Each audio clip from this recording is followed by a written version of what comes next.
Selama hampir 2000 tahun, orang-orang Kristen mempunyai konsep bahwa penebusan dosa oleh Yeshua HaMashiach adalah dengan cara Yeshua HaMashiach mempersembahkan hidupnya untuk mensubstitusi hidup kita.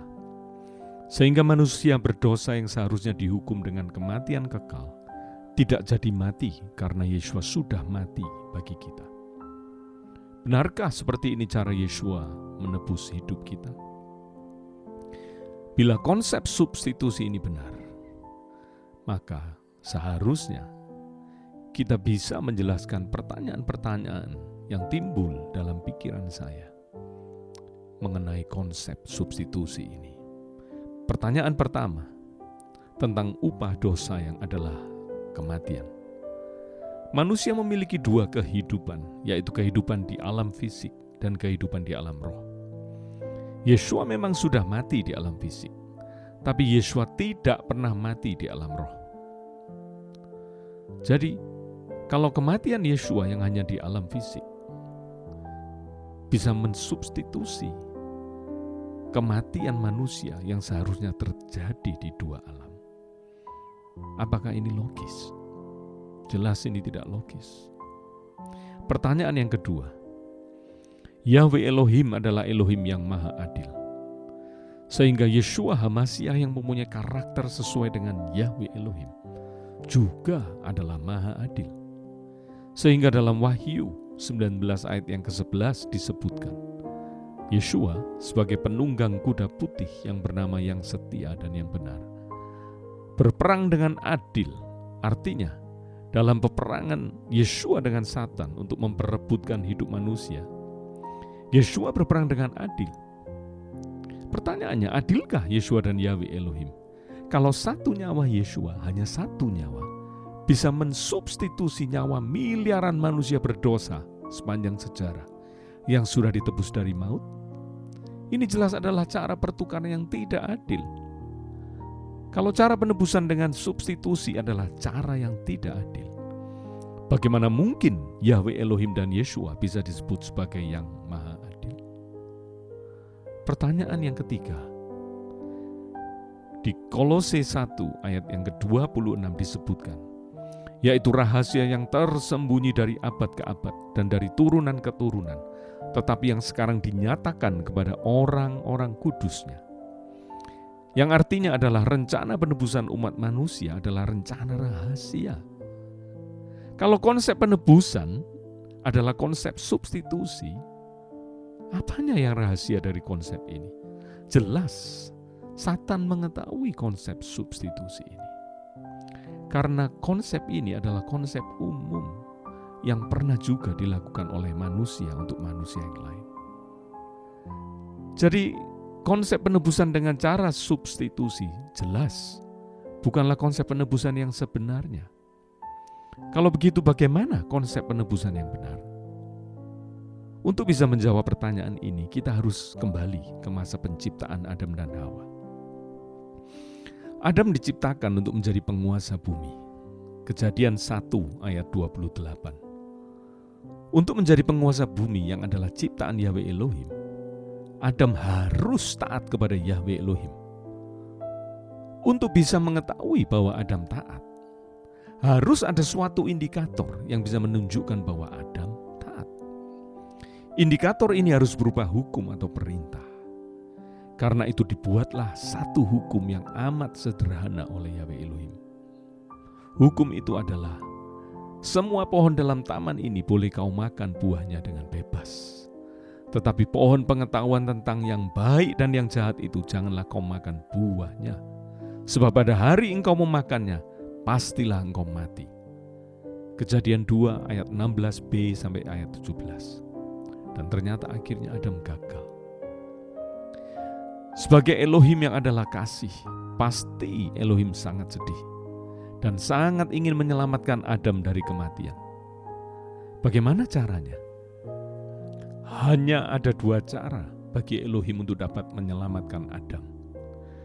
Cara yang pertama, dengan membuat hukum tambahan yang berbunyi, walaupun Adam berdosa, tapi kalau Adam bertobat, maka Adam akan diampuni. Tapi masalahnya, Salah satu atribut Elohim adalah Maha Adil.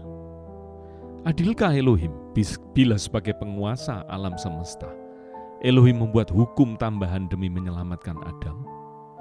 Padahal satu-satunya hukum yang Elohim buat sebelum Adam berdosa tidak pernah menyinggung akan adanya grasi atau pengampunan. Kalau sampai Elohim membuat hukum tambahan demi menyelamatkan Adam, pasti Satan akan memprotes Elohim. Karena berarti Elohim tidak adil. Contohnya, ada seorang raja yang membuat hukum bahwa bila seseorang dengan sengaja membunuh, maka orang itu harus dihukum penjara seumur hidup. Ternyata setelah hukum itu dibuat, anak dari sang raja membunuh seseorang dengan sengaja. Dan anak ini harus dihukum penjara seumur hidup. Tapi karena cintanya kepada si anak, sang raja membuat hukum tambahan yang berbunyi, jika ada seseorang bersalah karena membunuh dengan sengaja, dan si pembunuh ini bertobat, maka si pembunuh akan dibebaskan dari penjara. Bayangkan bila hal seperti ini terjadi. Bukankah sang raja adalah seorang raja yang tidak adil? Yang bertindak semaunya sehingga demi kepentingan anaknya, sang raja membuat hukum tambahan yang bisa membatalkan hukum lainnya yang sudah sang raja buat terlebih dahulu. Begitu juga dengan Yahweh Elohim, sebagai penguasa alam semesta yang maha adil. Yahweh Elohim tidak bisa melakukan hal ini. Cara yang kedua, mengangkat penguasa alam semesta yang baru. Dan kemudian penguasa yang baru ini akan mempunyai hukum yang baru, yaitu hukum pengampunan bagi yang bertobat. Adilkah ini? Adil. Karena sebagai penguasa alam semesta yang baru yang menggantikan Yahweh Elohim, penguasa baru ini berhak membuat hukum tambahan. Misalnya, dari contoh sebelumnya, bila raja yang anaknya masuk penjara seumur hidup itu kemudian digantikan oleh raja lain, dan kemudian raja lain itu membuat hukum yang baru yang memungkinkan memberikan pengampunan bagi narapidana yang bertobat. Ini bisa diterima secara logika, karena seorang raja berhak membuat peraturan atau hukum.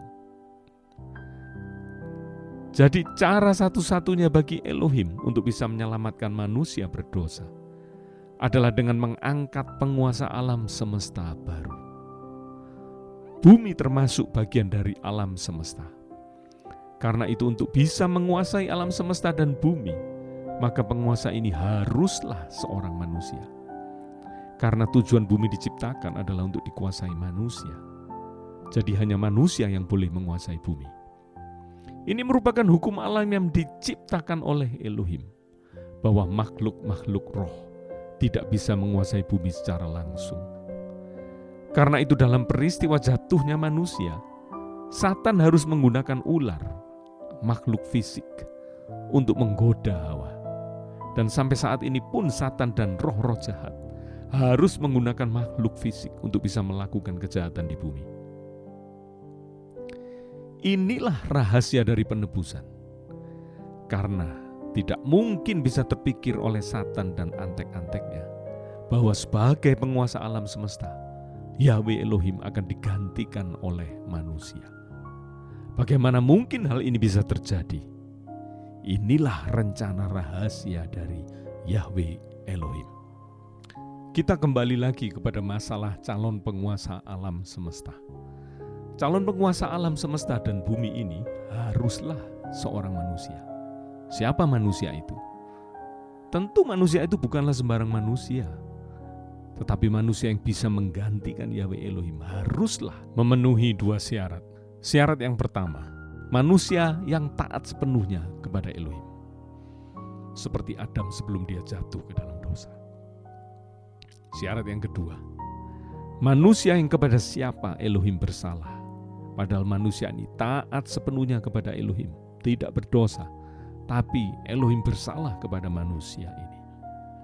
Bila Elohim berbuat salah kepada satu pribadi, padahal pribadi ini adalah pribadi yang selalu taat kepada Elohim, pribadi yang tidak berdosa, berarti pribadi ini merupakan pribadi yang lebih baik dari Yahweh Elohim.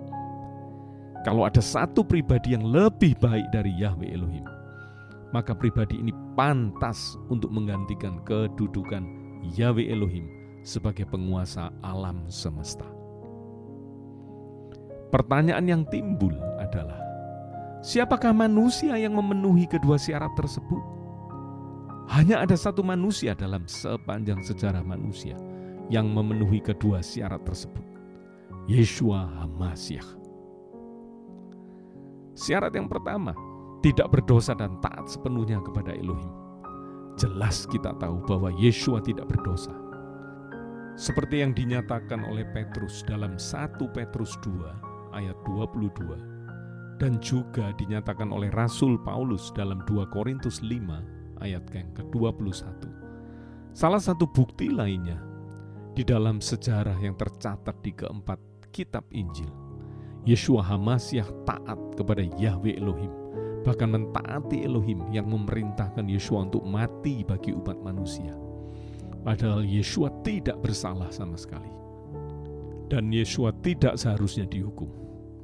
Ini bukti bahwa Yeshua memenuhi syarat pertama.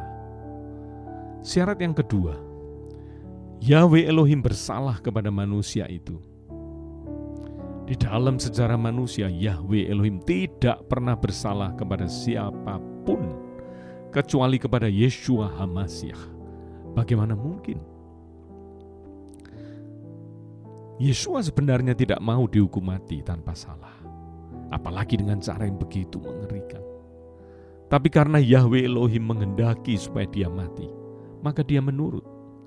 Hal ini dengan jelas bisa kita temukan di Matius 26 ayat 39 sampai 44. Bahkan di situ tercatat, Yeshua mencoba untuk menolak keinginan Bapaknya sampai 3 kali.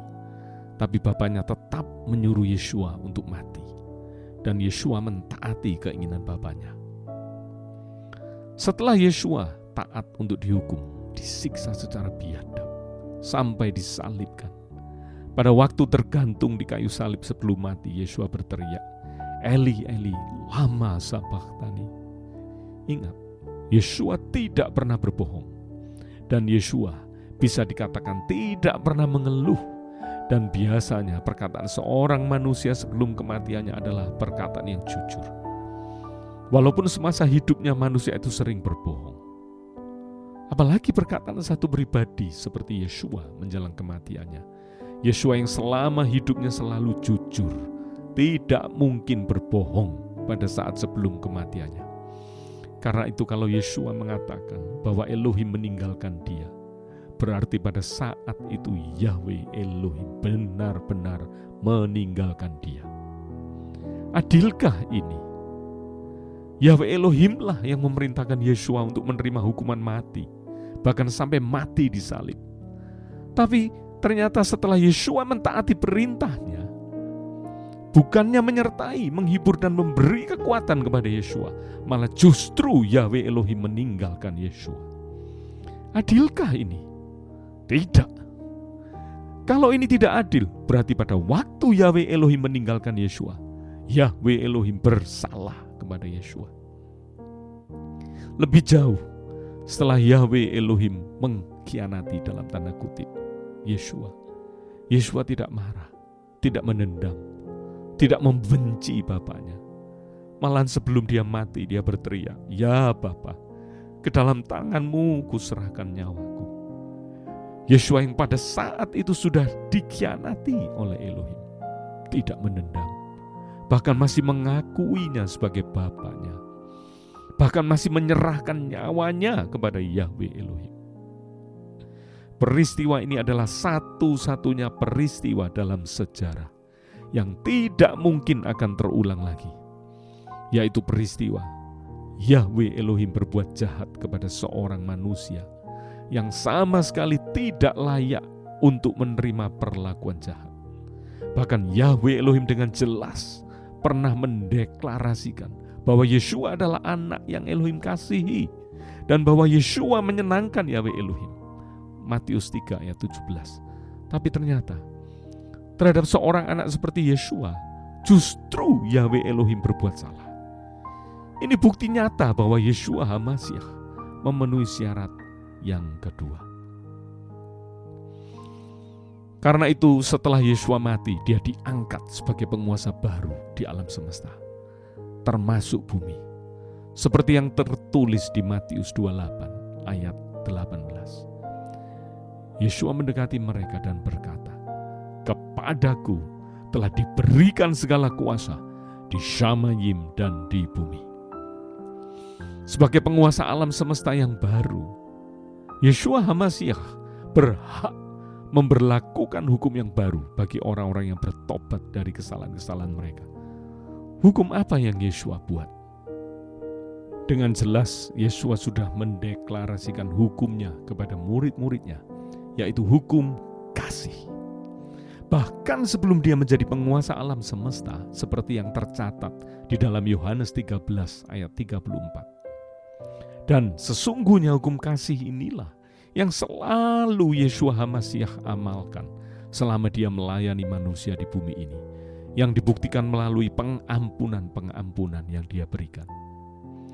Karena itu konsep penebusan bukanlah konsep substitusi, tapi konsep berpihak dan menundukkan diri kepada penguasa baru alam semesta, Yeshua HaMashiach.